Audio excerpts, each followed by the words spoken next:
നമഃ ശിവായ നമഃ ശിവായ നമഃ ശിവായ നമഃ ശിവായ നമഃ ശിവായ. നമഃ പാർവതീപതയേ ഹര ഹര മഹാദേവ. ശ്രീ ശരവണഭവായ നമഃ. സർവചൈതന്യരൂപാം താമാദ്യാം വിദ്യാം ച ധീമഹി ബുദ്ധിം യാന പ്രചോദയാത്. ശ്രീ കാന്തമര മഹാപുരാണം 3-ാം ദിവസത്തെ കഥാഭാഗങ്ങൾ. ഇതുവരെ നാം പറഞ്ഞു വന്നത് ആ ശ്രീ പാർവതീദേവിയുടെ വിവാഹം, പാർവതീ പരിണയത്തെ വർണ്ണിച്ചു. ഹിമവാന്റെ കൊട്ടാരത്തിൽ വെച്ച് ആ വിവാഹത്തിന്റെ ചടങ്ങുകളെല്ലാം പൂർത്തിയാക്കിക്കൊണ്ട് ഭഗവാൻ ദേവിയോടുകൂടി കൈലാസത്തിലേക്ക് എഴുന്നള്ളുകയും ചെയ്തു.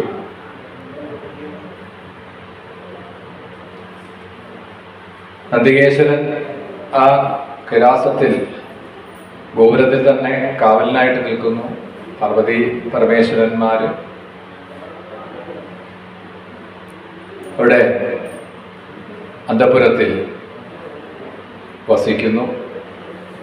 അങ്ങനെ കാലം കഴിഞ്ഞു പോകുമ്പോഴാണ് ഈ ദേവന്മാർക്ക് അവരുടെ ആവശ്യം താരകാസുരനെ നിഗ്രഹിക്കുക, അതുപോലെ ശൂരപത്മാസുരൻ, ഇങ്ങനെ ശൂരപത്മാദി അസുരന്മാരെ നശിപ്പിക്കാൻ വേണ്ടി, നിഗ്രഹിക്കാൻ വേണ്ടിയിട്ട് ശിവപുത്രനായിട്ടുള്ള ആ ഒരു അവതാരം, അതാണ് വേണ്ടത്. അസുരന്മാരിൽ നിന്നും വളരെയധികം ക്ലേശം അനുഭവിക്കുന്ന ദേവന്മാരെല്ലാവരും ചേർന്ന് കൈലാസത്തിൽ എത്തിച്ചേരുകയും നന്ദികേശ്വരനോട് പ്രാർത്ഥിക്കുകയാണെന്ന്, ഭഗവാനോട് ഞങ്ങളുടെ സങ്കടം ഒന്ന് അറിയിക്കൂ അങ്ങ്. അപ്പൊ വേഗം തന്നെ ദേവന്മാരുടെ വാക്കുകേട്ട് നന്ദികേശ്വരൻ ഭഗവാന്റെ മുന്നിൽ ചെന്നു. എന്നിട്ട് പറഞ്ഞു, ഇന്ദ്രാദി ദേവന്മാരൊക്കെ തന്നെ, ബ്രഹ്മാദി ദേവന്മാരൊക്കെ അങ്ങയെ കാണാൻ വേണ്ടിയിട്ട് കാത്തു നിൽക്കുകയാണ്.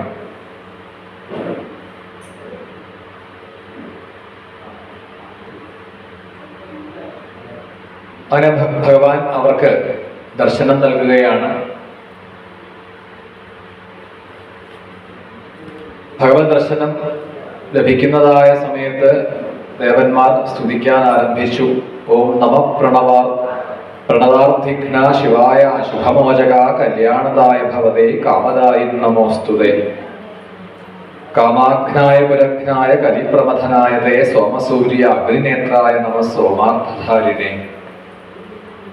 ശങ്കരാ നമോ നമ. പാർവതീപതേ ജയ. സങ്കടമൊഴിക്കേണം പങ്കജ വിശിഖാരേ. കുങ്കൃതിയോടും കൂടി ശരപത്മാവുതാനും സങ്കടം വളർക്കുന്നു ഞങ്ങൾക്കു ദിനം പ്രതി. സാരമായിരിപ്പൊരു വസ്തുവായതും ഭവാൻ, ഘോരമായിരിപ്പൊരു സ്ഥൂലമായതും ഭവാൻ, നിരഹങ്കാരനായ മൂർത്തിയായതും ഭവാൻ, പരിചിൽ സൂക്ഷ്മമായ പരനായതും ഭവാൻ, സർവജന്തുക്കളുടെ ജീവനായതും ഭവാൻ, ഉർവീ ഭാരത്തെ തദഹരിക്കുന്നതും ഭവാൻ, വിരവിൽ ഭൂമി തന്നെ വഹിക്കുന്നതും ഭവാൻ, ദുരിതം നശിപ്പാനായി സന്തതം നമോസ്തുതേ. അവിടുന്ന് തന്നെയാണ് സാരമായിട്ടുള്ള വസ്തു. ഇപ്പോൾ ഞങ്ങളുടെ സങ്കടം ബോധിപ്പിക്കാൻ വേണ്ടിയിട്ടാണ് വന്നത്. ശരപത്മാവ്, ശൂരപത്മാസുരനെ പോലുള്ളവർ, താരകനെ പോലെയുള്ളവരുടെ ഉപദ്രവം സഹിക്കവയ്യാതെ അവ അസുരന്മാരിൽ നിന്ന് ഞങ്ങളെ രക്ഷിക്കുവാൻ അങ്ങേക്കല്ലാതെ മറ്റാർക്കും സാധ്യമാവില്ല. സകല ജീവജാലങ്ങൾക്കും സർവാന്തര്യാമിയായിട്ട് വിരാജിക്കുന്നതും അവിടുന്ന് തന്നെയാണ്. ഞങ്ങൾ അവിടുത്തെ നമസ്കരിക്കുകയാണ്. ഞങ്ങളുടെ ക്ലേശങ്ങളെ നീക്കുവാൻ വേണ്ടി, ദുരിതത്തെ നീക്കുവാൻ വേണ്ടിയിട്ട് അവിടുത്തെ നമസ്കരിക്കുന്നു എന്നിങ്ങനെ സ്തുതിച്ചുകൊണ്ട്, പ്രണമിക്കുന്നവരുടെ ദുഃഖത്തെ നശിപ്പിക്കുന്നവനാണ്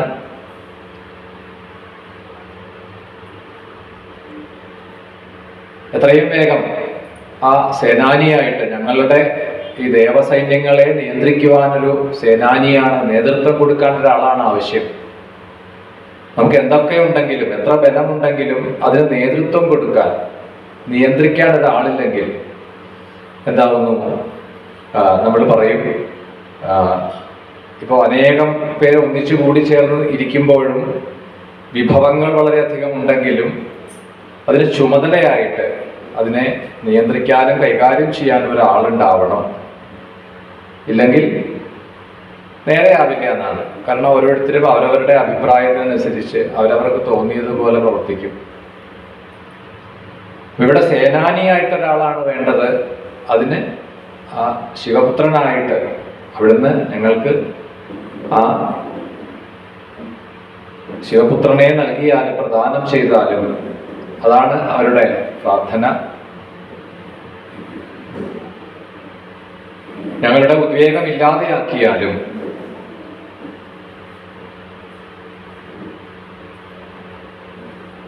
അങ്ങനെ ആ ഭഗവാൻ ദേവിയോട് കൂടിയിട്ട് അവിടെ വിരാജിച്ചുകൊണ്ട്, ഇപ്പൊ ഇവിടെ 6 മുഖങ്ങളുണ്ട് എന്നാണ്. അതായത് ഭഗവാൻ 5 മുഖങ്ങളാണ്. ശ്രീ പരമേശ്വരന്റെ 5 മുഖങ്ങളും ഒപ്പമുള്ള ദേവിയുടെ ഒരു മുഖം. ഈ 6 മുഖങ്ങളിൽ നിന്നും തേജസ് പുറപ്പെട്ടു എന്നാണ് പറയുക.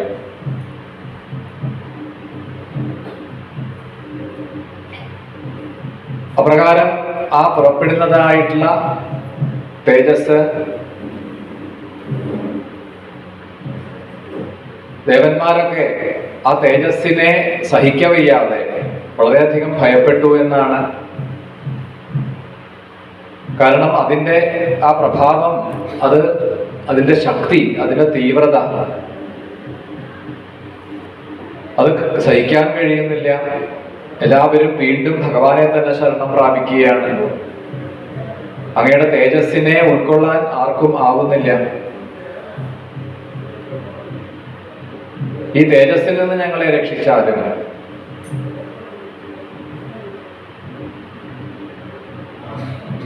അപ്രകാരം ആ ശിവ തേജസ്, ഭഗവാനിൽ നിന്ന് പുറപ്പെട്ടതായിട്ടുള്ള തേജസ് മഹാദേവന്റെ മുന്നിൽ, ശ്രീപരമേശ്വരന്റെ മുന്നിൽ ശാന്തമായിട്ട് അങ്ങനെ നിന്നു.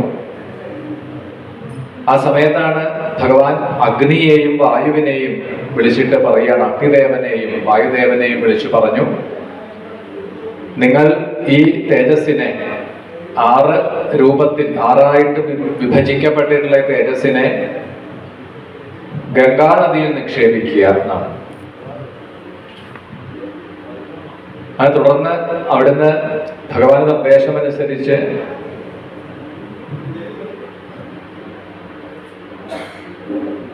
ദേവാശ രഥസാസാധം അനുയാന്തു പരായണം ഇതി ബ്രുവന്നന്തരാധ ഈശോകം പയാം പയാം പാവക പരമേശ്വരൽ ശീതളം തേജസാഞ്ജൽ സമൂഹ്യജ ഷഡ്വിധം മുദ്രാ കിയദ്ദൂരം ശ്രമം ഗത യജ്ഞേന മഹദാദാഭ്യം നിക്ഷിപ്തം തദശിവം പത്മശണ്ഡേ പത്മനിഭം പത്മകാന്താര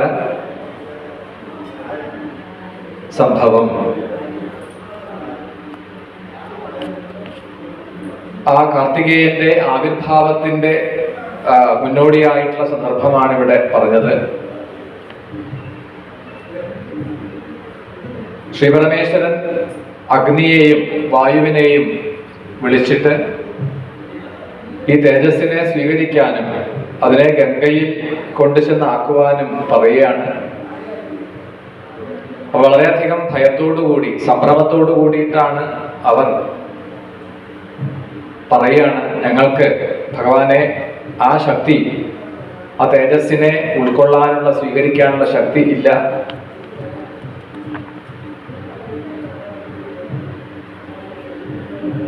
എന്നിങ്ങനെ വളരെയധികം സംഭ്രമത്തോടു കൂടി പ്രാർത്ഥിക്കുമ്പോഴാണ് ഭഗവാൻ ആശ്വസിപ്പിച്ചു, നിങ്ങൾക്ക് അതിനുള്ള ബലമുണ്ടാവും, ആ തേജസ്സിനെ സ്വീകരിക്കുന്നതോടുകൂടി അതിൽ ആഘവമുള്ളതായിട്ട് മാറും എന്നിങ്ങനെ നിർദ്ദേശിക്കുകയും ആ 6 തേജസ്സുകളും സ്വീകരിച്ചിട്ടാണ് അതിനെ ആദ്യം അഗ്നി സ്വീകരിച്ചു. വായുവിന്റെ സഹായത്തോടു കൂടിയിട്ട് അതിനെ കുറേ ദൂരം വളരെയധികം പ്രയത്നിച്ചിട്ടാണെങ്കിലും കൊണ്ടുപോയിട്ടാണ് ഗംഗയെ ഏൽപ്പിക്കുകയാണെന്നാണ്. ഗംഗാനദിയിൽ ആ തേജസ്സിനെ പ്രവേശിപ്പിക്കുകയാണ്.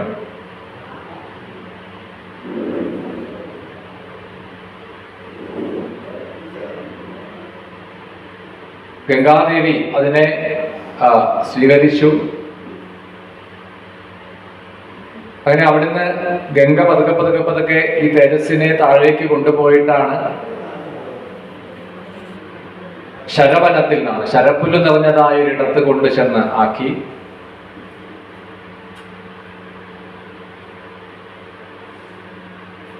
അവിടെ വെച്ചിട്ടാണ്, ആ ശരവനത്തിൽ വെച്ചിട്ടാണ് ഈ 6 തേജസ്സും ശിശുരൂപത്തിൽ ആയി മാറിയത് എന്ന് പറഞ്ഞു. അതായത് ഒരു ഉടലാണെങ്കിലും 6 ശിരസ്സുകൾ, 6 മുഖങ്ങൾ, 12 ബാഹുക്കൾ, അങ്ങനെ അതിമനോഹരമായ ഒരു രൂപമായിട്ട് ആവിർഭവിക്കുകയാണ്. ബഹു പുപോഷ ജഗതാം മംഗളായുഷ്യ വർദ്ധനം തത്രതദ്ഭവ മഹത് ഷഡ്വക്ര ദ്വാദശഭുജം ദ്വിപാദം സുമനോഹരം കുമാര സുകുമാരാണാം ദർശനമഭൂക്ഷണാൽ പുഷ്പവൃഷ്ടി ബഭൂത്തത്ര ദിവ്യദുന്ദുഭിനിസ്വനൈ നൃതു ശാപ്സരസസംഘ സർവാലാസ്യ കുലാകുല. ആ ശരവനത്തിൽ വെച്ചിട്ടാണ് ശിവ തേജസ് ഒരു 6 മുഖങ്ങളുള്ള, നമ്മൾ 6 മുഖൻ, ഷൺമുഖൻ എന്നൊക്കെ വിശേഷിപ്പിക്കാൻ കാരണം അതാണ്. പല ശിശുവായിട്ട്, അത്ഭുത ബാലനായിട്ട് പരിണമിച്ചു. ദേവന്മാർക്കൊക്കെ വലിയ സന്തോഷമായി. ദേവന്മാരെ പുഷ്പവൃഷ്ടി ചെയ്തു, വാദ്യഘോഷങ്ങൾ മുഴക്കാൻ തുടങ്ങി, അപ്സരസ്സുകൾ നൃത്തം ചെയ്യാൻ തുടങ്ങി.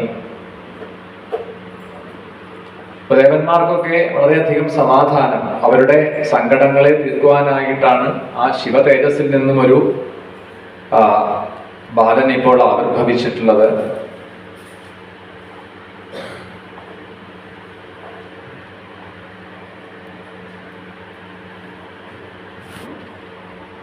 അപ്രകാരം ദേവന്മാരൊക്കെ പുഷ്പവൃഷ്ടി ചെയ്തുകൊണ്ട് വളരെയധികം സന്തോഷത്തോടു കൂടി. അതിനുശേഷമാണ് ദേവേന്ദ്രൻ ആ കുട്ടിയെ സംരക്ഷിക്കേണ്ട ചുമതല കൃത്തികകളെ ഏൽപ്പിച്ചു എന്നാണ്. കൃത്തികമാർ, അവർ 6 പേരാണ് കൃത്തികമാർ. അവരോട് പറഞ്ഞു, നിങ്ങൾ മാതൃഭാവത്തിൽ ഒരു മാതാവിൻ്റെ ചുമതല എന്താണോ അത് നിർവഹിക്കുക എന്ന് അവരെ ചുമതലപ്പെടുത്തുകയും സ്വർണതീ തടയവാഴും ഹരന്റെ രേതസ്സിനു ചെന്നു നീ സ്ഥലം നൽകി രക്ഷിക്ക സുഖത്തോടെ എന്നത് കേട്ടു മോതാൽ സസ്യരൂപിണി ചെന്നു ഇന്ദുവെ എടുപ്പാനായി ഭാവിച്ച നേരത്തിങ്കൽ 6 ചമഞ്ഞതു ബാലന്മാർ കുതൂഹലാൽ. ഈ കൃത്തികമാർ ഓരോരുത്തരും ഈ കുട്ടിയെ എടുത്ത്, അപ്പോ ശിവപുരാണത്തിൽ പറയുന്നു, ഈ അത്ഭുത ബാലൻ ഈ 6 മുഖത്തെ സ്വീകരിക്കാൻ കാരണം, അല്ലെങ്കിൽ അത് എപ്പോഴാണ്, ഏത് സന്ദർഭത്തിലാണ്? കൃത്തികമാർ ഓരോരുത്തരും, ഈ അമ്മമാർ കുട്ടിയോടുള്ള വാത്സല്യം കൊണ്ട്, ഒരു കുട്ടിയെ എടുത്ത് ഒരാൾ മടിയിൽ വെക്കുമ്പോൾ മറ്റേയാൾക്ക് തോന്നുകയാണ് എനിക്ക് എടുക്കണം. ഇങ്ങനെ 6 പേർക്കും ആ വാത്സല്യം കൊണ്ട് അവർ മാറി മാറി കൈമാറി എടുക്കാൻ ഭാവിക്കുമ്പോഴാണ് അവരുടെ 6 പേരുടെയും മുഖത്തെ ദർശിക്കാൻ, അവരെ 6 പേരെയും കടാക്ഷിക്കാൻ വേണ്ടിയിട്ടാണ് 6 മുഖങ്ങളെ സ്വീകരിച്ചത് എന്ന് പറഞ്ഞു. അവർ സന്നിധാനം ചെയ്യിപ്പിച്ചു എന്നാണ്.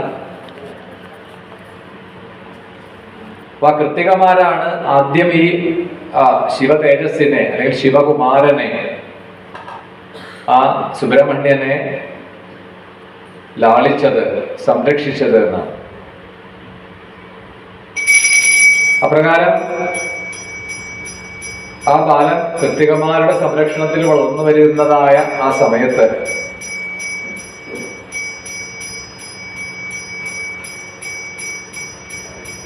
എന്തൊക്കെയായിരുന്നു പിന്നീട് ആ കാർത്തികേയന്റെ പ്രഭാവം എന്ന് പറയുകയാണ്.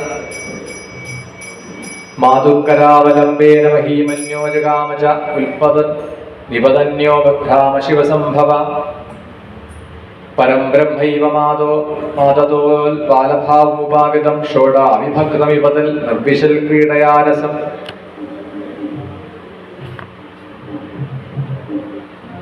പതുക്കെ പതുക്കെ ആ കുട്ടി കൃത്തികമാരുടെ സംരക്ഷണയിൽ വളർന്നു വരികയും സാധാരണ കുട്ടികളെ പോലെ ആണ് പിടിച്ച് മുട്ടുകുത്തി നടക്കാൻ ഭാവിക്കുക, പിടിച്ചു നടക്കാൻ തുടങ്ങുക.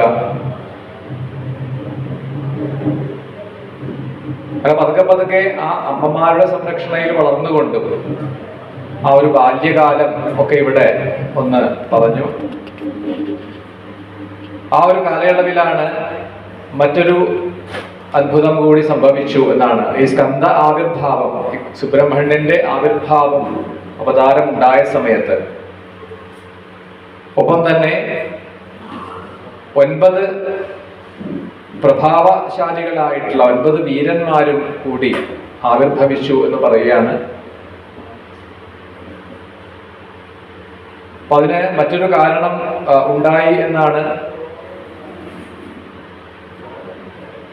ഈ ദേവന്മാരെല്ലാവരും ശ്രീപരമേശ്വരനെ സ്തുതിക്കുന്നതായ സമയത്ത് അവർക്ക് ദർശനം നൽകാൻ വേണ്ടി ശ്രീപരമേശ്വരൻ വളരെയധികം ബന്ധപ്പെട്ടുകൊണ്ട് ഈ അന്തഃപുരത്തിൽ നിന്നും പുറത്തു വരികയും അവരുടെ സങ്കടം കേട്ടിട്ടാണ് ദേവകാര്യാർത്ഥമായിട്ട് തൻ്റെ തേജസ്സിനെ അവർക്ക് പ്രദാനം ചെയ്തത് എന്നാണ്. പക്ഷേ അഗ്നിക്കോ വായുവിനോ അതിനെ ഉൾക്കൊള്ളാൻ കഴിയാതെ വന്നപ്പോഴാണ് അവർ ഗംഗയിൽ നിക്ഷേപിച്ചതും അങ്ങനെയാണ് ശിശുവായിട്ട് മാറിയതും എന്ന് പറഞ്ഞു. അപ്പോൾ ഇവിടെ ദേവിക്ക് പാർവതി ദേവിക്ക് ഒരു അല്പം ഒരു അനിഷ്ടം തോന്നിയെന്നാണ്. താൻ സ്വീകരിക്കേണ്ടിയിരുന്നതായ തനിക്ക് പുത്രനായി വരേണ്ട ആ ശിശുവിനെ, ആ ശിവ തേജസ്സിനെയാണ് ഇവർ ഇത്തരത്തിലാക്കി തീർത്തത്. ഇപ്പൊ കോപത്തോടു കൂടിയിട്ട് ദേവി ദേവന്മാരെയൊക്കെ ശപിച്ചു എന്നാണ്. എനിക്ക് പുത്രനായി തീരേണ്ടിയിരുന്ന ആ ശിവ തേജസ്സിനെ നിങ്ങൾക്ക് പോലും വേണ്ടതുപോലെ അതിനെ ഉൾക്കൊള്ളാനോ സ്വീകരിക്കാനോ കഴിഞ്ഞില്ല. എന്നിട്ടാണിപ്പോ ഗംഗയിൽ നിക്ഷേപിച്ച് ഗംഗ ആ കുട്ടി ആ വീര്യത്തിനെ ശരവണത്തിൽ കൊണ്ടുചെന്നാക്കി അവിടെ വെച്ചിട്ടാണ് ഒരു ശിശുവായി മാറിയത്. അതുകൊണ്ട് നിങ്ങളും അനവത്യരായി തീരട്ടെ എന്ന ഒരു ശാപം കൊടുക്കുന്നുണ്ട്. പിന്നീടാണ് ഈ കുട്ടിയെ കൈലാസത്തിലേക്ക് കൂട്ടിക്കൊണ്ടുവരണം എന്ന് നിശ്ചയിക്കുകയും അതിനു വേണ്ടിയിട്ട്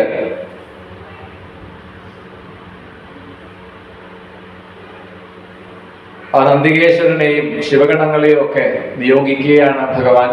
കൃത്തികമാരോടൊപ്പം കാർത്തികേയനായിട്ട് വളരുന്ന ആ ശിവബാലനെ ഇവിടേക്ക് കൂട്ടിക്കൊണ്ടുവരണം. ഇനി തുടർന്നുള്ള കാര്യങ്ങൾ അഭിഷേകം ചെയ്യേണ്ടതുണ്ട് ദേവസേനാനിയായിട്ട്, സേനാപതിയായിട്ട്. അപ്പൊ അതിനൊക്കെ വേണ്ടി ഉള്ള ആ ഒരു തയ്യാറെടുപ്പ്, അതിനു വേണ്ടിയിട്ടാണ് നന്ദികേശ്വരനെയും ഗണങ്ങളെയും ഒക്കെ അയച്ചു എന്ന് പറഞ്ഞു. അങ്ങനെ അവരെല്ലാവരും കൂടിയിട്ട് ഒരു സൈന്യം തന്നെ പുറപ്പെട്ടു എന്നാണ് ഇവിടെ ഭഗവാൻ ദേവിയോടുകൂടി ആ തന്റെ പുത്രനെ കാണാൻ, പുത്രനെ കൂട്ടിക്കൊണ്ടുവരാൻ വേണ്ടി പുറപ്പെട്ടു. അതൊക്കെ ശിവഗണങ്ങളൊക്കെ ഗണശ്രേഷ്ഠന്മാര് ആയുധങ്ങളോടുകൂടി ആനകളും കുതിരകളും തേരും ഒരു വലിയ സൈന്യം തന്നെ, സൈന്യത്തിന്റെ അകമ്പടിയോട് കൂടിയിട്ടാണ്. അതുപോലെ രുദ്രകന്യകമാരുണ്ട്.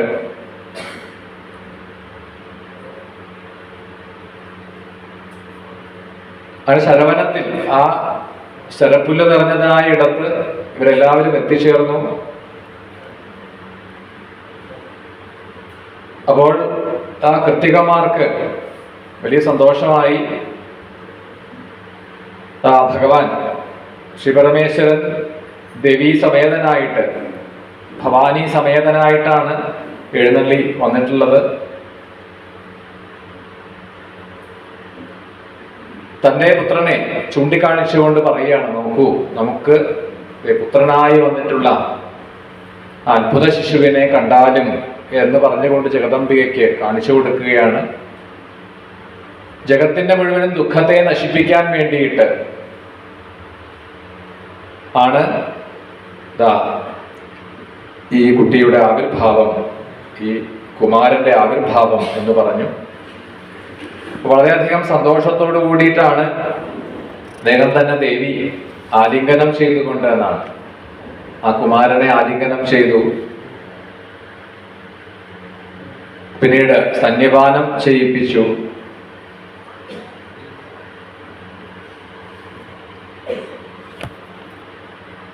പിന്നീട് നാം മടിയിലിരുത്തിക്കൊണ്ട്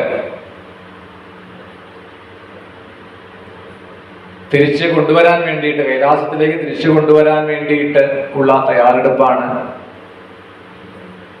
അവ കൃത്തികകളെ പ്രത്യേകമായിട്ട് അനുഗ്രഹിച്ചുകൊണ്ട് എന്നാണ്. കാരണം ഈ കുട്ടിയെ ജനിച്ചപ്പോൾ മുതൽ ഇതുവരേക്കും യാതൊരു ആപത്തും കൂടാതെ സംരക്ഷിച്ചത് നിങ്ങളാണ്, മുലപ്പാല് നൽകിയത് നിങ്ങളാണ്. നിങ്ങളും ശരിക്കും ഈ സുബ്രഹ്മണ്യന്, സ്കന്ദന് മാതൃതുല്യരായിട്ട് ഉള്ളവരാണ്. അതുകൊണ്ടാണ് കൃത്തികമാരാൽ പാലിക്കപ്പെട്ടവൻ എന്ന ആ ഒരു അർത്ഥത്തിൽ കാർത്തികേയൻ എന്ന ഒരു പേര് കൂടിയിട്ട് ആ സുബ്രഹ്മണ്യന് വരാൻ കാരണം എന്ന് പറഞ്ഞു. അങ്ങനെ ഭഗവാൻ കൃത്തികമാരെ പ്രത്യേകമായിട്ട് അനുഗ്രഹിച്ചു. വീണ്ടും ദേവന്മാർ ദുന്ദുഭി മുഴക്കാൻ തുടങ്ങി. അവിടുന്ന് ആ കുമാരനെയും കൂട്ടിക്കൊണ്ട്, സുബ്രഹ്മണ്യനെയും കൂട്ടിക്കൊണ്ട് മടങ്ങിപ്പോരുകയാണ്. അപ്പോൾ ഈ കൃത്തികകൾക്ക് പ്രത്യേകമായിട്ടൊരു വരം കൊടുത്തു. ഇന്നു മുതൽ ഭൂമിയിൽ മനുഷ്യർ ഈ കാർത്തിക മാസം, കാർത്തികം നമ്മൾ സാധാരണ വൃശ്ചികം എന്ന് പറയുന്ന മാസത്തിലെ കാർത്തിക നക്ഷത്രം, അത് വ്രതമായിട്ട് വളരെ പ്രാധാന്യമുള്ള ഒരു ദിനമായിട്ടാണ് പറയുക. കാർത്തിക ധാരാളം ദീപം തെളിയിച്ചും അന്നത്തെ ദിവസം വ്രതാനുഷ്ഠാനത്തോടു കൂടിയിട്ടും, പ്രത്യേകിച്ചും കാർത്തികേയന് വളരെയധികം പ്രാധാന്യമുള്ള ഒരു ദിനം കൂടിയിട്ടാണ് ഈ കാർത്തിക. അപ്പൊ എല്ലാവരും ആ കാർത്തിക പ്രത്യേകമായി വ്രതമനുഷ്ഠിക്കുമെന്നും ആ വ്രതമനുഷ്ഠിക്കുന്നവരുടെ എല്ലാ ആഗ്രഹങ്ങളെയും ഈ സുബ്രഹ്മണ്യൻ സഫലമാക്കും എന്ന് പറഞ്ഞു. പ്രിയതയസ്യ ചരിഷ്യന്തി വ്രതം ചിരകൃതാതര തേഷാം ഇഷ്ടാനി പ്രീതോയം സദ്യോ ദാസ്യത്യ സംശയം. പുത്രാർത്ഥി ലഭതേ പുത്രാൻ ക്ഷത്രിയം സ്ത്രീകാമ ആപ്നുയാൻ ധനാർത്ഥി ഇഷ്ടധനം ഭൂരി പശുകാമ പശൂൻ ബഹൂൻ. വിദ്യാർത്ഥി ലഭതേ വിദ്യാം നിഷ്കാമോ മോക്ഷമാപ്നുയാൻ. കുമാരസംഭവ. ഇവിടെ ഈ കുമാരസംഭവം, അതായത് ശിവപുത്രനായിട്ട് പാർവതി പരമേശ്വരന്മാരുടെ പുത്രനായിട്ട് ആ കാർത്തികേയൻ സുബ്രഹ്മണ്യൻ ആവിർഭവിച്ച ആ കഥാസന്ദർഭത്തെ പറഞ്ഞുകൊണ്ട്, പ്രത്യേകിച്ചും ഈ കാർത്തിക, നമുക്കത് വരാൻ പോകുന്നതാണ് കാർത്തിക.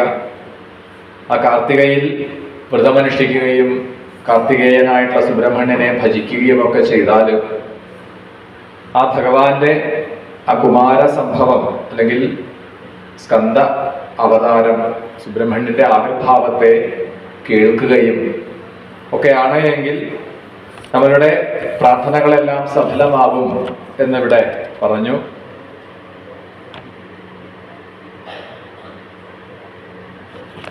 ഇത്തരത്തിൽ കാർത്തികേയ അവതാരത്തെ വർണ്ണിച്ചുകൊണ്ടാണ് ആ ഒരു കഥാസന്ദർഭത്തെ ഇവിടെ സമർപ്പിക്കുന്നത്. നമഃ പാർവതീപതയേ ഹര ഹര മഹാദേവ.